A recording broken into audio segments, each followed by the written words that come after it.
Irrespective of party blocks, democrat ആവട്ടെ, മറ്റേ എന്താണ് റിപ്പബ്ലിക്കൻ ആവട്ടെ, ആരാവട്ടെ, എല്ലാവരും ഇതിനകത്തുണ്ട്.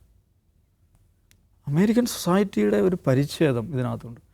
നോക്കുമ്പോൾ നോം ചോംസ്കിയുടെ പേര് വരെ ഇതിനകത്ത് കയറുന്നു. നോം ചോംസ്കിയും മെംസ്റ്റിയും തമ്മിലുള്ള കമ്മ്യൂണിക്കേഷൻ അത് വായിച്ചിട്ടുണ്ട്. എന്ത് കോടിയിലാണ് ആ കമ്മ്യൂണിക്കേഷൻ. ഏത് 2018 ഇങ്ങേർക്കെതിരെ കുറ്റം ചുമത്തിയതിന് ശേഷം ബിൽ ഗേറ്റ്സിൻ്റെ പേരുണ്ട്. ബിൽ ഗേറ്റ്സ് പക്ഷേ 2018 മുമ്പാണ്.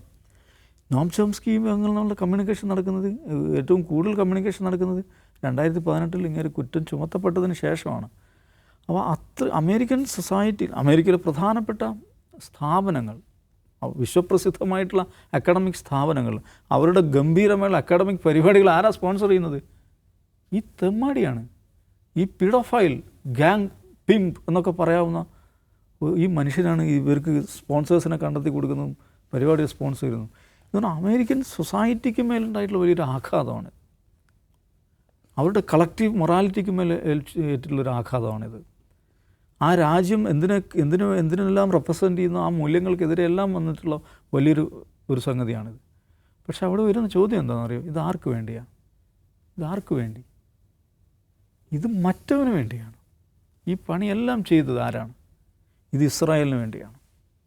അപ്പോൾ അമേരിക്കയിൽ നേരിടുന്ന അകത്തെ കുഞ്ഞുങ്ങൾ, നമ്മുടെ കുഞ്ഞുങ്ങളെ നമ്മൾ റേപ്പ് ചെയ്യുന്നു, ബലാത്സംഗം ചെയ്യുന്നു. പുറത്തെ കുഞ്ഞുങ്ങളെ നമ്മൾ ബോംബിട്ട് കൊല്ലുന്നു. ഇതിൻ്റെ പഴി ഏറ്റുകൊണ്ടിരിക്കുകയാണ് ഈ രാജ്യം.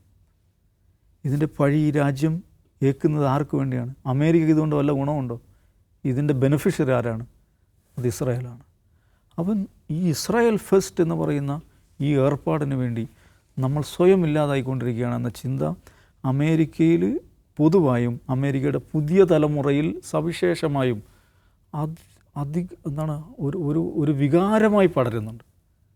അത് അമേരിക്കൻ ഭാവിയെ നിർണ്ണയിക്കുന്ന ഒരു ഫോഴ്സായി മാറുന്നതാണ് ഞാൻ വിചാരിക്കുന്നത്. ആ വികാരം നമ്മളെ ഇല്ലാതാക്കി അവന് വേണ്ടി എന്ന് പറയുന്ന ഈ വികാരം അമേരിക്കൻ സൊസൈറ്റിയെ തന്നെ നിർണ്ണയിക്കുന്ന വലിയൊരു ഫോഴ്സായിട്ട്, ഒരു പൊളിറ്റിക്കൽ ഫോഴ്സായിട്ട് മാറുമെന്നും അത് ആ സമൂഹത്തിനകത്ത് വലിയ മാറ്റങ്ങൾ കൊണ്ടുവരുമെന്നും വിചാരിക്കുന്ന ഒരാളാണ് ഞാൻ. ആ നിലക്ക് നോക്കുമ്പം എപ്സ്റ്റീൻ ഫയൽ, അതിൽ ഓഫ് കോഴ്സ് ഒരുപാട് കുഞ്ഞുങ്ങളുടെ ചോര അതിനകത്തുണ്ട്. പക്ഷേ ലോകത്തെ ഈ സാമ്രാജ്യത്തിൻ്റെ അകം അതിനെ എക്സ്പോസ് ചെയ്യുന്നതിൽ ആ ഫയൽ വലിയ പങ്ക് വഹിച്ചിട്ടുണ്ട്.